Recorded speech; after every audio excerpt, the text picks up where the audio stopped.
అనగనగనగా hello అందరికీ. ఒక చిన్న రాయి ఎంతటి మాయ చేసిందో మీరు ఎప్పుడైనా ఊహించగలరా? ఓ బాలుడు ఒక ఆశ్చర్యకరమైన రత్నాన్ని కనుగొన్నప్పుడు ఆ రాయి అతని జీవితాన్ని ఎలా మార్చేసిందో చూడండి. ఇది మాయా ప్రపంచానికి తీసుకెళ్లే ఒక అద్భుతమైన కథ. రత్నాకరుడు అనే బాలుడు వాళ్ళ అమ్మా నాన్నలతో కలిసి జీవిస్తుండేవాడు. అతను చదువుకుంటూనే ఖాళీ సమయాల్లో రంగురాళ్ళు సేకరిస్తుండేవాడు. ఒక నెలవు రోజు ఎప్పట్లానే రాళ్లను వెతకడానికి వెళ్ళాడు. అలా వెళ్తూ వెళ్తూ ఒక అడవి సమీపానికి చేరుకున్నాడు. అప్పటికే వర్షం కురుస్తోంది. అక్కడ పొదల చాటున ఒక అద్భుతమైన రాయి తలతలలాడుతూ కనిపించింది. అది ఎరుపు రంగులో మెరుస్తోంది. దాన్ని చేతుల్లోకి తీసుకొని ఆసక్తిగా పరిశీలిస్తూనే ఈ వర్షం ఆగిపోతే ఎంత బాగుండు అని మనసులో అనుకున్నాడు. వెంటనే వర్షం ఆగిపోయింది. రత్నాకరుడికి ఆశ్చర్యం వేసింది. ఈసారి రత్నాన్ని నేల మీద పెట్టి వర్షం మళ్లీ పడాలి అని మనసులో అనుకున్నాడు. కానీ ఈసారి వాన పడలేదు.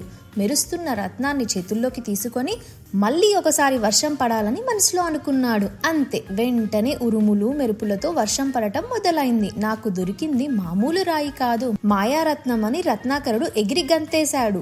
ఈ రాయితో ఏదంటే అది సాధించవచ్చు అని మురిసిపోయాడు. వర్షం ఆగిపోవాలని కోరుకున్నాడు. ఆ తర్వాత తనకు పళ్ళు కావాలని కోరాడు. ఇలా ఏది అడిగితే అది జరుగుతుండేసరికి ఆనందంలో మునిగిపోయాడు. దీన్ని అమ్మా నాన్నలకు చూపించి తన సంతోషాన్ని పంచుకోవాలని ఇంటి బాట పట్టాడు. తాను కొంత దూరం వెళ్ళగానే సింహగర్జన వినిపించింది. సింహాన్ని చూడగానే రత్నాకరుడు గజగజా వణికిపోయాడు. ఆ భయంతో ఏమీ ఆలోచించాలో తెలియక ఇప్పటికిప్పుడు నేను రాయిని అయిపోతే సింహం బారి నుంచి తప్పించుకోవచ్చు అనుకున్నాడు. అంతే, అలా అనుకున్న మరుక్షణంలోనే బండరాయిలా మారిపోయాడు. ఆ మాయారత్నం అతడి పక్కనే పడిపోయి మెరుస్తోంది. పూర్తిగా బండరాయిలా మారిపోయిన రత్నాకరుడు దాన్ని అందుకోలేకపోయాడు. రాత్రి అయినా ఇంటికి ఎంతసేపటికి రాకపోయేసరికి రత్నాకరుడి అమ్మా నాన్న రాత్రంతా వెతికారు. అయినా రత్నాకరుడు ఎక్కడా కనబడలేదు. తెల్లారాక కూడా ఇంటికి రాకపోయేసరికి ఊరంతా గాలించారు. చుట్టుపక్కల ఊళ్ళు, అడవులు, బంధువుల ఇళ్లలో వెతికి చూశారు. అప్పటికి జాడ దొరకలేదు. ఇలా నెల రోజులు గడిచిపోయింది. వాళ్ళ అమ్మ బెంగతో చిక్కిపోయింది. దాంతో వాళ్ళ నాన్న ఆమె మనసు శాంతపరచడానికి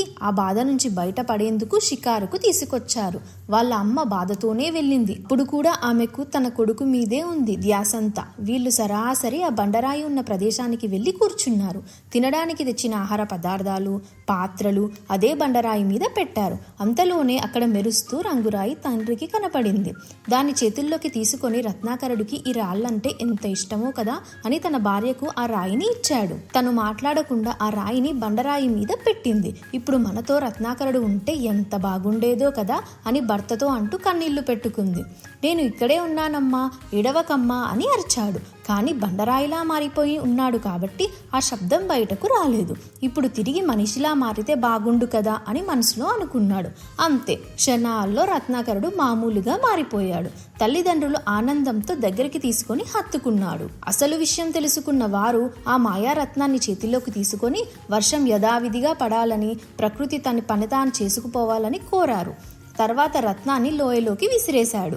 ఈ మాయారత్నం ఎప్పటికైనా ప్రమాదమే. నువ్వు కురుస్తున్న వర్షాన్ని ఆగిపోమన్నావు. అప్పటి నుంచి వానలు లేవు. రత్నం నీ చేతిలో ఉండి సరిగ్గా వాడలేదు. సింహాన్ని చూసి భయపడి నిన్ను నువ్వు రాయిగా మార్చుకున్నావు. వాడటం సరిగ్గా తెలియనప్పుడు ఈ రత్నంతో ఎప్పటికైనా ముప్పే. మనం మనలా బతకాలంటే ఏ మాయలు మర్మాలు వద్దు అని రత్నాకరుడికి తల్లిదండ్రులు నచ్చజెప్పి ఇంటికి తీసుకెళ్లారు. మీకు మా కథలు నచ్చాయా?